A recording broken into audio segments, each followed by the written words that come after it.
France Bardon, Le chemin de la vraie initiation magique, 5, deuxième partie, la pratique. Cours en 10 degrés théorie et pratique, degré 1, volet 1. Tournons-nous à présent vers l'aspect pratique de l'initiation.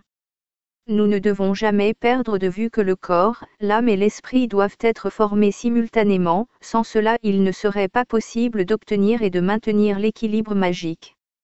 Dans la partie théorique, j'ai expliqué d'une façon détaillée les dangers d'une formation unilatérale. Il n'est pas recommandable de se hâter durant la formation, faites chaque chose en son temps. La patience, la persévérance et la ténacité sont des conditions fondamentales du développement. La peine que l'on se donne pour sa formation sera largement récompensée. Que celui qui veut prendre le sentier magique se fasse un devoir sacré de s'exercer régulièrement. À l'égard de son prochain, il faut être constamment bienveillant, aimable et indulgent, par contre sans indulgence et dur vis-à-vis de soi-même. Seule une telle attitude permet d'exercer la magie avec succès. Ne condamnez et ne critiquez jamais et balayez toujours d'abord devant votre porte. Ne laissez regarder personne dans votre sanctuaire. Le mage garde le silence concernant son chemin, son ascension et ses succès. La plus grande puissance réside dans le silence, et plus ce précepte est suivi, plus les forces seront accessibles et aisément assimilables. Que l'on s'arrange de telle sorte que l'on puisse employer pour l'ascension le plus de temps possible. On peut se passer de rester des heures assis à une table de café ou de gaspiller son temps en futile compagnie. Le temps s'écoule comme l'eau et ne revient pas. Il faut se fixer si possible un certain laps de temps, mais s'y tenir absolument. Des exceptions ne sont permises que dans les cas inévitables. L'homme est un être d'habitude, et une fois habitué à une heure d'exercice précise, l'envie d'exercer vient d'elle-même. Le besoin d'exercer se ressent comme celui de manger, de boire et de dormir, il doit devenir une habitude. On ne peut escompter le succès qu'à cette condition. Point application, point de récompense. Je me suis efforcé de composer mes instructions de manière à ce qu'elles soient valables pour l'homme le plus affairé. Celui qui dispose de suffisamment de temps, peut s'occuper de 2 ou plusieurs exercices simultanément. Formation magique de l'esprit, I. Contrôle, discipline et maîtrise des pensées. Asseyez-vous commodément sur une chaise ou étendez-vous sur un divan. Décontractez-vous totalement, fermez les yeux et observez pendant 5 minutes le cours de vos pensées tout en essayant de les retenir.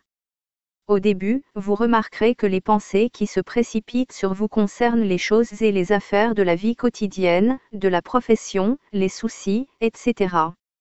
À l'égard du fil de vos pensées, soyez comme un observateur silencieux, tout à fait libre et indépendant. Suivant l'état d'esprit et la situation où vous vous trouvez à cet instant, cet exercice vous paraîtra plus ou moins facile ou difficile. Il s'agit donc de ne pas perdre le fil de ses pensées, de ne pas s'oublier, mais de le suivre attentivement. Que l'on se garde de s'endormir pendant cet exercice. Si l'on se sent fatigué, il vaut mieux interrompre immédiatement l'exercice et le remettre à une autre fois où l'on prendra la résolution de ne pas succomber à la fatigue. Les hindous, par exemple, pour ne pas perdre un temps précieux, se jettent de l'eau froide au visage ou se frottent la tête et la partie supérieure du corps, afin de rester vif. Auparavant, on peut aussi faire quelques respirations profondes qui enlèvent et empêchent la fatigue. Avec le temps, l'élève recourra de lui-même à de tels petits moyens auxiliaires. Ces exercices de contrôle des pensées se font le matin et le soir. Chaque jour, on peut prolonger l'exercice d'1 minute, de sorte qu'on puisse en une semaine suivre et contrôler au moins pendant 10 minutes le fil de ses pensées, sans faire le moindre écart. Cet espace de temps convient à l'homme moyen. Celui à qui il n'est pas suffisant pourra le prolonger selon ses capacités. En tout cas, que l'on avance très consciencieusement, car c'est inutile de se hâter. La formation est pour chaque individu tout à fait personnelle. En aucun cas, il ne faut aller plus loin avant que l'exercice précédent soit absolument maîtrisé. L'élève attentif remarquera comment au début les pensées l'assaillent, comment elles passent avec précipitation devant lui, de sorte qu'il lui sera difficile de se rappeler ces nombreuses pensées diverses. D'un exercice à l'autre, il constatera cependant que les pensées apparaissent moins chaotiquement, que peu à peu elles se modèrent, jusqu'à ce que finalement quelques-unes seulement arrivent à la conscience en donnant l'impression de venir de loin. Ces exercices de contrôle des pensées sont à faire avec la plus grande attention, car ils sont extrêmement importants pour la formation magique, ce que chacun reconnaîtra plus tard par soi-même.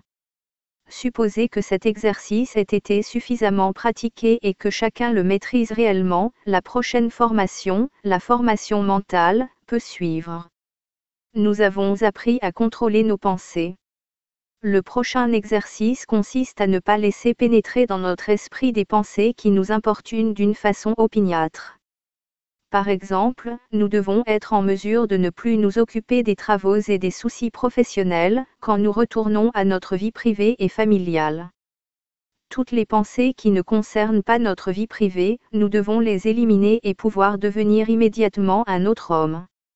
Et vice-versa, quand nous sommes au travail, nous devons y consacrer exclusivement toutes nos pensées et ne pas permettre qu'elles rôdent ailleurs, comme, par exemple, à la maison, dans le secteur privé, etc. Ceci est à exercer jusqu'à ce que ce soit devenu une habitude.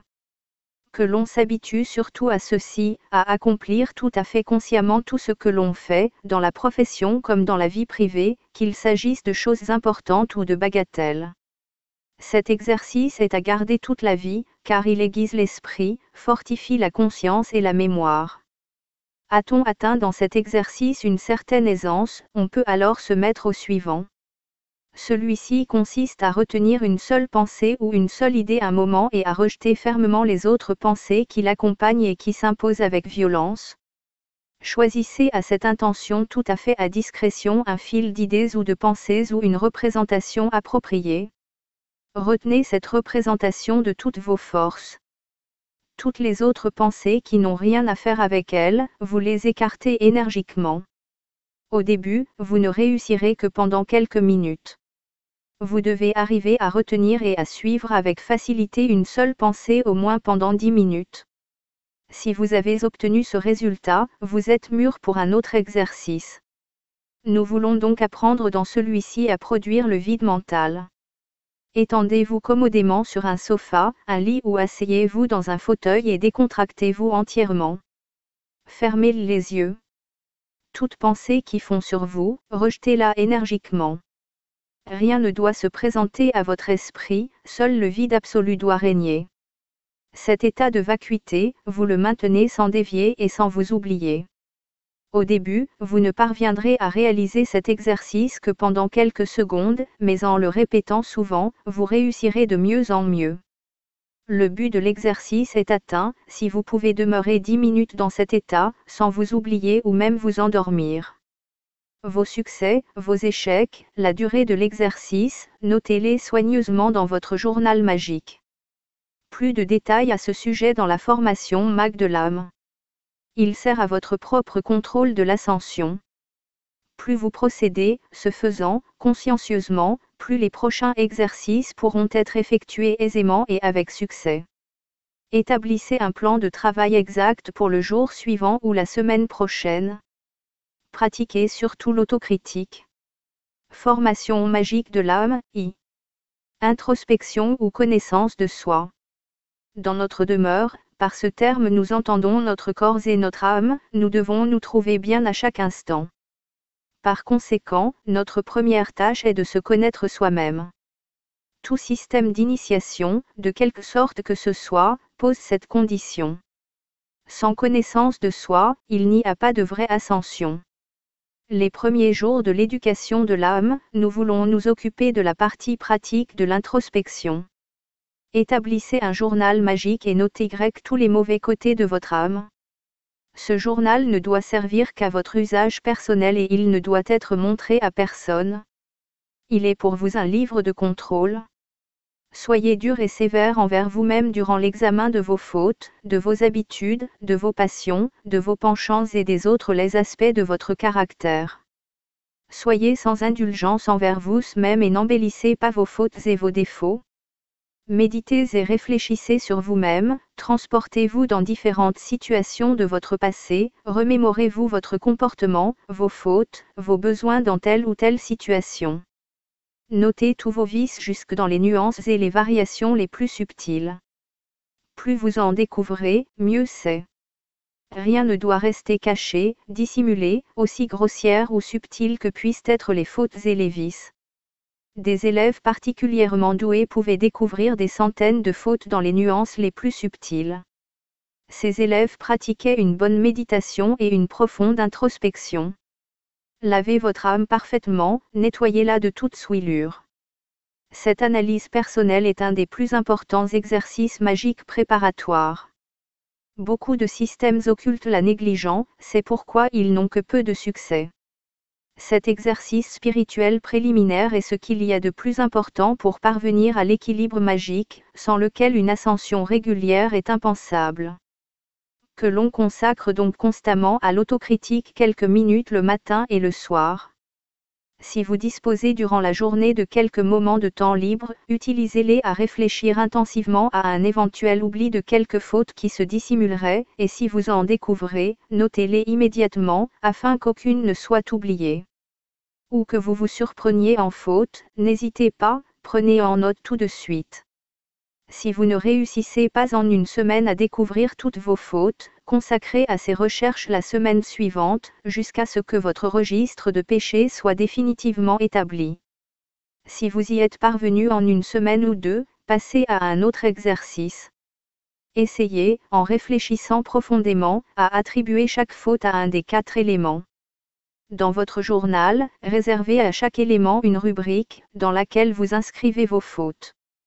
Celles dont l'appartenance à l'un des éléments ne vous est pas évidente, notez-les dans la rubrique « Indifférent ». En vous développant progressivement, vous serez en mesure de déterminer pour chaque faute l'élément qui lui correspond. Par exemple, vous attribuerez à l'élément feu l'emportement, la jalousie, la haine, la vengeance, la colère. À l'élément air la légèreté, la vantardise, la présomption, le caquetage, la dissipation. À l'élément eau l'indifférence, le flegme, l'insensibilité, la condescendance, la négligence, la timidité, l'opiniâtreté, l'inconstance.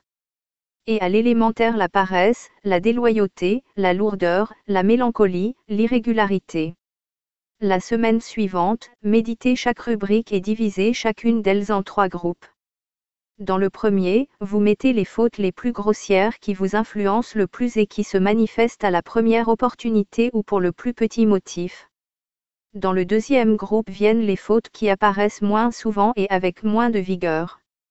Et dans le troisième, c'est-à-dire dans la 3e colonne, inscrivez enfin les fautes qui ne se montrent que rarement et faiblement. Il faut procéder de cette façon avec la rubrique de chaque élément et aussi avec les fautes indifférentes. Travaillez toujours consciencieusement, il en vaut la peine. Procédez aussi de la même manière avec les qualités psychiques. Celles-ci aussi, classez-les suivant la rubrique de l'élément correspondant. N'oubliez pas non plus la subdivision en 3 colonnes. Par exemple, vous attribuerez à l'élément feu l'activité, l'enthousiasme, la résolution, la hardiesse, le courage. À l'élément air l'application, la joie, l'habileté, la cordialité, le plaisir, l'optimisme. À l'élément eau la modestie, la sobriété, la ferveur, la compassion, la tranquillité, le pardon, la délicatesse et à l'élément terre l'estime, la persévérance, la scrupulosité, la profondeur, la tempérance, la ponctualité, la responsabilité. Par ce travail, vous obtenez 2 miroirs astraux de l'âme, un noir pour les mauvaises qualités psychiques et un blanc pour les bons et les nobles aspects du caractère. Ces 2 miroirs magiques sont à considérer comme de vrais miroirs occultes, et seul le propriétaire a le droit de les voir.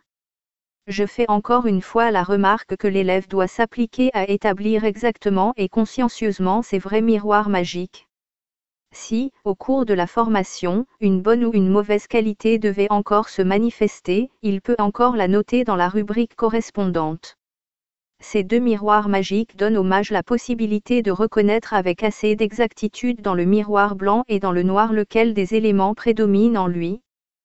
Pour l'obtention de l'équilibre magique, cette connaissance est tout à fait nécessaire et le développement ultérieur dépend d'elle.